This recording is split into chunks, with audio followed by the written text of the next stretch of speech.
Notre invité ce matin, le député La France Insoumise, Éric Coquerel. Merci d'être avec nous ce matin. De rien. On va parler de Nicolas Hulot ensemble dans un instant. Juste avant, j'évoquais ce scoop que croit tenir le canard enchaîné. Le prélèvement à la source, la réforme pourrait être à nouveau reportée. On ferait mieux de l'annuler complètement, cette réforme. C'est une mauvaise catastrophe, bien sûr. Pourquoi? Mais tout simplement parce qu'aujourd'hui, en France, nous avons un système de recouvrement de l'impôt exceptionnel. Qui fonctionne. Presque 98 de recouvrement de l'impôt.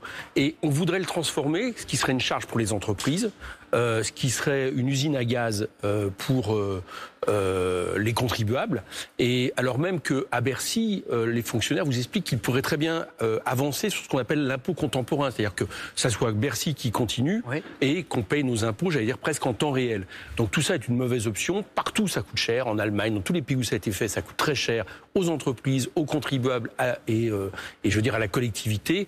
Donc il serait temps effectivement de renoncer à ce projet. Donc plutôt qu'un report, une annulation, on vous entend, le président Macron pourrait prendre une décision d'ici le 15 septembre. On croit savoir, toujours le canard enchaîné. À suivre, donc je reviens à Nicolas Hulot, si on en croit un sondage au Doxa, pour le Figaro, pour France Info aussi, une majorité de Français regrettent cette démission de Nicolas Hulot, pas vous? Non, on la salue. On salue cette démission parce que... Vous avez parlé d'un coup de tonnerre salutaire. Oui, parce que c'est une motion de censure à elle seule sur la politique écologique du gouvernement. Vous savez, Nicolas Hulot, là, hier, avec ce qu'il a fait, il a tiré un petit peu plus, j'allais dire, le rideau sur ce que dissimule ce gouvernement. Ce gouvernement, il a toujours utilisé un discours qui est l'inverse de ce qu'il fait. Il nous dit qu'il fait du social, il casse le code du travail, il fait de l'antisocial. Il nous dit « je suis la République exemplaire », c'est la République des affaires. L'affaire Benalla, l'affaire Pénicaud, etc. Et puis là, il nous dit « nous faisons une politique écologique ». Qu'est-ce que dit Nicolas Hulot? Que cette politique... Non, il dit plus exactement que le système économique de ce gouvernement est celui-là même qui aggrave et qui déclenche le réchauffement climatique. Donc c'est une parole forte. Et j'observe d'ailleurs que depuis hier, on essaye sans arrêt du côté du gouvernement, des députés En Marche, j'entends tout ça, de dénaturer, délégitimer son discours. On a l'impression qu'il l'a fait parce que, comme dit le président de la République, ça serait un homme libre finalement qui a besoin de pouvoir parler. D'autres parlent d'idéalisme, etc. D'autres ont des mots plus durs. Bon, ce que j'observe, c'est que sa sanction et l'explication, ce qu'il explique, est implacable. Rien n'a avancé sur le pesticide, rien n'a avancé sur la biodiversité, rien n'a avancé sur l'artificiel. Sur le nucléaire aussi, on peut ajouter ça à la liste.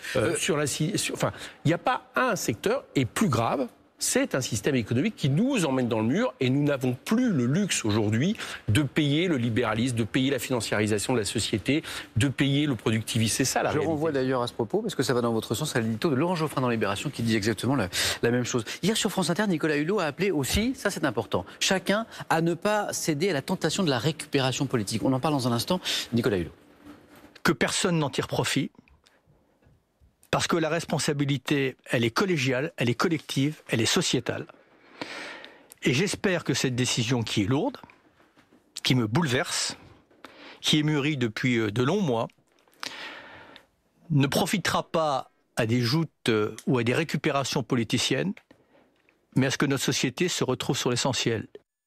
Donc ne pas céder à la tentation de la récupération politique. Pourtant, depuis hier, toute l'opposition se félicite de cette démission. Il va de sa petite phrase. Non, mais ce que je pense que veut dire Nicolas Hulot, c'est qu'on ne dit pas tout d'un coup, par exemple, viens avec nous, même si je remarque qu'il avait admis lui-même avoir voté Jean-Luc Mélenchon à plusieurs reprises.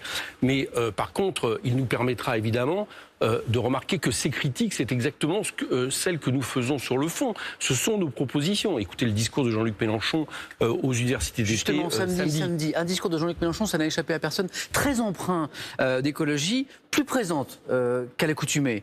Tout le monde l'a remarqué. Est-ce que c'est parce que l'écologie est un thème qui fait mouche aux élections européennes? Non, absolument pas. C'est parce que comme tout à chacun, et je pense que d'ailleurs la décision de Nicolas Hulot a un lien, cet été, nous avons tous constaté une chose. La Terre ne va pas brûler dans 30, 40, 50 ans, elle est en train de brûler sous nos yeux. La situation est absolument catastrophique à tout niveau.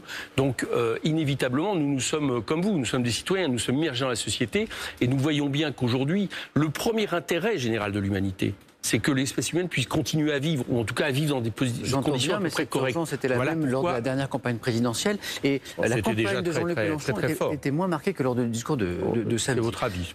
Jean-Luc Mélenchon qui a promis une raclée à Emmanuel Macron, toujours raclée démocratique. Oui, tout à fait. Dans les urnes. Raclée démocratique à Macron aux prochaines européennes. Pourquoi personnifier ce combat? Est-ce que l'objectif ne serait pas plutôt de convaincre les électeurs par les propositions? Pourquoi ce match voulu D'abord parce que Mélenchon-Macron? Nous avons un président de la République élu qui manifestement, en plus, l'assume. Il dit qu'il est responsable de tout.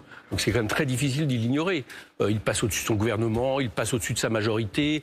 Donc à partir de là, c'est le projet d'Emmanuel Macron que nous subissons aujourd'hui, que subit le pays, avec d'ailleurs des résultats économiques qui commencent à être très décevants. Regardez les chiffres de l'INSEE début 2018. Donc c'est normal de dire, on s'oppose à Macron. On a un projet. On le sait, on l'a porté pour la campagne présidentielle.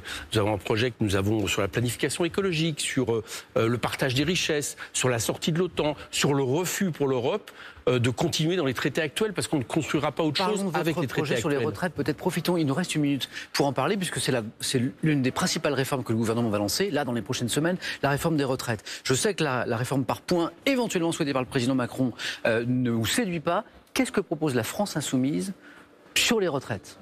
Ce que nous proposons, c'est simple, c'est de revenir réellement à la retraite à 60 ans et de faire en sorte que l'argent qui est dilapidé dans la finance, 10 milliards de cadeaux fiscaux au dernier budget aux plus riches de nos actionnaires, repartent vers les revenus du travail. Et les revenus du travail, c'est notamment la retraite. Par exemple, on propose que pas une pension de retraite soit en dessous du SMIC. C'est incroyable d'imaginer en France que des gens vivent en dessous du SMIC après plus de 40 ans de travail.